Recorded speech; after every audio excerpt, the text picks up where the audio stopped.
Okay, I wanted to start just on the back side of the main swale because I wanted you again to see the way the ground cover's coming in here. And here's a plant here. I've got these all over my property. If anybody knows what those are, let me know. Looking at their pattern and shape, I would say they're a lupin species, which is the same family of like blue bonnets. But I'm not sure of that. If they are, they're probably a nitrogen fixer, which is great. And there's all kinds of other stuff coming up in here. I'm waiting to see the first spiderwort of the year, but those of you that have been watching me from the beginning know that this is rather insane. Little vetch right there. I didn't throw vetch seed there this year. I don't know where that came from, but could have come from a holdover seed, could have come from a duck's butt. Who knows? But seeing stuff like that makes me happy. When I start seeing the species I want to see self-replicating and self-reproducing. That's what the goal here. I've been working with my young farmhand, and he has a hard time. There's more vetch understanding some of this, and I've been trying to explain to him. And young people, I don't know, there's not a lot of patience there now. He's 19, and this takes time and this takes effort to make a system that you don't have to put a lot of work into. More vetch. Looks like a vetch bush on that berm must have popped out a bunch of seed. You can see almost a pattern here of how it's fanned out from there. That could be from ducks eating the seed pods and passing the seeds through. And that could be a poop pattern, who knows? Another one of those. Again, if you know what that is, tell me. I would say I haven't been able to figure it out, but the truth is I haven't tried. More nasturtium popping up in here. One of the things I need to do before I lose the opportunity this year is this autumn olive stuff. I've talked about how this smells, and a bunch of the buds are starting to fall off a lot of the trees now.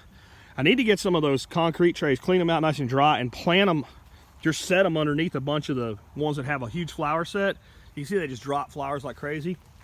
I'd like to take a couple of those blossoms and drop them into some mead must and make a mead with autumn olive blossom. It might be a flop, but who knows, it's worth trying. There's an apple. That's the first apple I've seen start to leaf out on the property this year. And remember last week, we had no, buds didn't even look like they were swelling yet.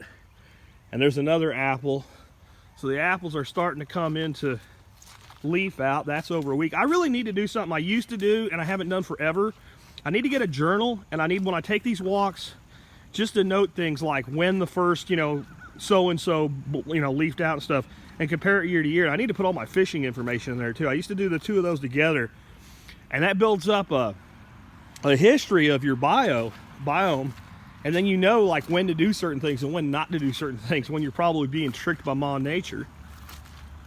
But man, this rain, you can see, and this berm has permanent irrigation installed, and it's been irrigated a couple times, and you can tell the difference in the berms that have irrigation. I know what these are. These little white ones here, they are a camas species. These guys right here, they come out in these little star patterns, and they are poisonous to eat, but you probably don't have to worry about it because I don't think you'd eat one very long. They don't taste good. Oh, what do we got here? I'm not sure, but that's that's probably white cayuse oat starting to come up. Turnip and radish seem to really like this spot. It's shadier, and you can see they like it, but look at that nasturtium. See how less light green it is than its brothers and sisters that are in other places? It's getting too much shade here. And what we do with these seed mixes and seeds that I put out is I just put tons of seed everywhere, and I let the seed in nature in the system select where it's going to grow. And then if I was doing my right thing and taking notes in my journal, if I did want to reseed something, I would know where to reseed what, because I'd know where it likes to be. But over time, I've started to really understand this system by itself. And remember, it's going to change, because what's not shaded today will be shaded next year. Bush cherries. It's funny, different parts of this property, see how that's just got a little tiny bud starting to come out, and there's other places on the property where the bush cherries are completely in flower right now and covered with bees. And I'm talking, right over there. So we're talking a difference of 150 feet, and it being that big of a difference. In fact, let's look here. This is bush cherry. This is the same plant. right there, just budding out. Now this is a more mature plant, and that could have something to do with it. But I can tell you these plants have been earlier. And then look right here. This guy's flowered, but hasn't leafed out yet. And these guys aren't that happy either. They're getting too much shade for what they like. I'm learning how these plants like. Sometimes I get a plant that's really more of a northern plant, and I give it some shade to deal with our Texas heat, and sometimes I give it too much shade. You guys never saw anything like this when the ducks were here. I know it's sad that they're gone, but this property can evolve now. I mean, it literally has the opportunity now to use all the things that they gave it to go to that next level. I heard Dana back behind us.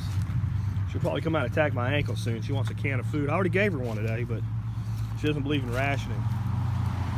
So everything's just looking really great. Fujoa, aka pineapple guava. I've never had one fruit yet, but it made it through with its leaves on through the winter again, so who knows, maybe someday that'll work out. This is the duck peach, I call it, because the ducks planted it. I didn't plant it. So that's a peach that came up from seed. More nasturtium. All the figs except this one, you know, wintered over. And I'm not even sure that this one, let's take a look right, there's a little scratch. No, that's dead. See, it's brown. But all the rest of the figs wintered over. I don't know if that one will come up from the roots or if the whole thing's gone, but figs are starting to really leaf out. Pear tree, the moonglow pear, blossoms on it. We should get some fruit off it this year. Not a ton, but a little bit. And all that rain, we did get a full swale, and it's already starting to level drop. Well, here's some mosquitoes. No. There's no mosquito problems in a swale, because the swale is designed not to hold that water, but to soak it in. The reason it's holding water right now is it's soaked in as much as it can for now. Fox the cat is with us. I know his sister's here though. I know their meows are different. Anyway, that water will soak into the ground, and right now it's just saturated. I mean, you can look right here and see water pooling. And what that is, there's so much hydraulic pressure of that water passively infiltrating that since this low spot's here, it's actually pushing water up. Remember, there's not much soil here. We got a rock shelf below us, and that's basically a miniature version of the swale spring effect, where you put big swales on a mountain long enough and you end up with new springs showing up. It won't be permanent like that because it's not enough space and not enough distance here, but that's the micro version of it right there. That's definitely daikon there. Anyway, let's pause the camera and I figure out what else I want to show you guys today.